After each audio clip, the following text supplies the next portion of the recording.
I had been interested in kayak fishing for some time, and miraculously I won this Pelican catch mode 110 from my local bait and tackle shop, Edgemere Bait and Tackle, and I put a couple things into it. I did the Yak Power controller, mounted the buttons here, and midship power, which powers this Garmin Striker 4.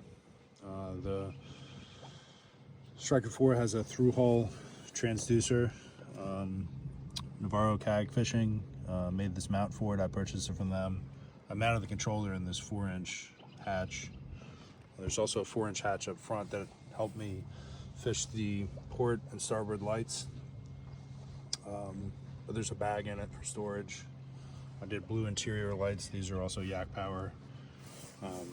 The first control, number 1, does the nav lights, port and starboard, and the stern light, which is removable. And then 2, the blue interior lights. M is the midship light for the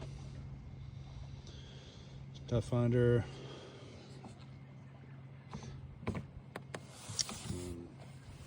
Did a Newport battery box. I put a 60 amp normally open relay. It's powered with the 12 volts to this disconnect that disconnects. So these terminals are on the 60 amp relay. The house power for the controller, fused at 10 amps, powers the controller under the seat. So this powers the trolling motor head. So I did the Tim Perkins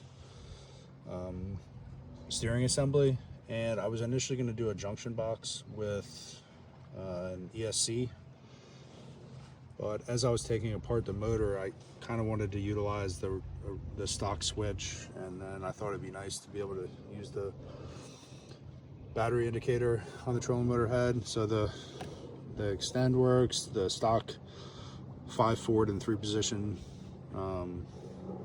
5 forward and 3 reverse switch works. I used SO cable and gland nuts. Back to the trolling motor.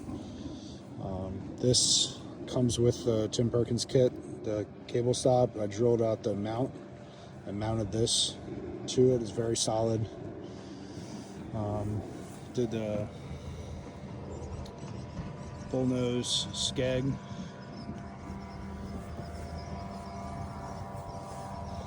So my idea was, my friend Steve helped me print this riser. This is like our 4th iteration of it, but it allows, for the stock operation, basically it's just the head.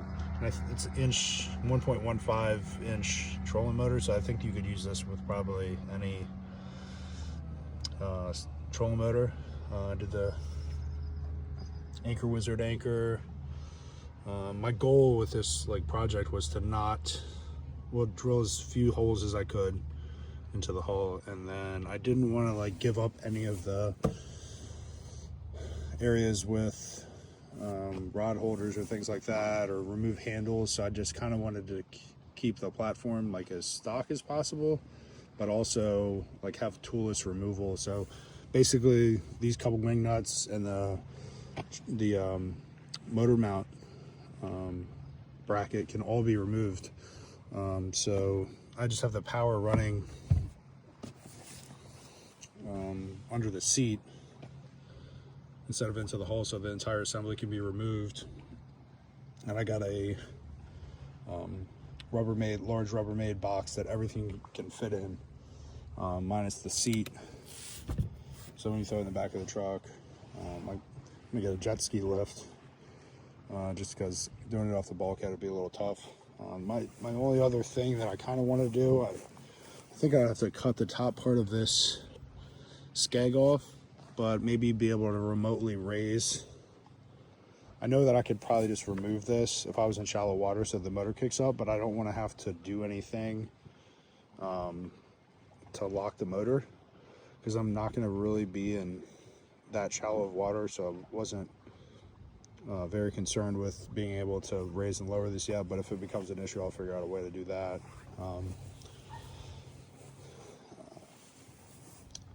I'll put a parts list and then a description of how I did everything if anyone's interested, and my friend Steve can help. He printed this up for me.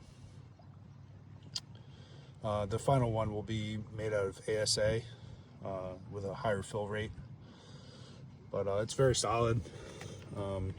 Like I said, I don't have Loctite in the nut because this isn't the final one that's going to go on there. It's going to take a day or so to print it, but it's super solid when I tighten it down, and it has a good range of motion and good leverage. So if anybody has any questions, just let me know. Thank you.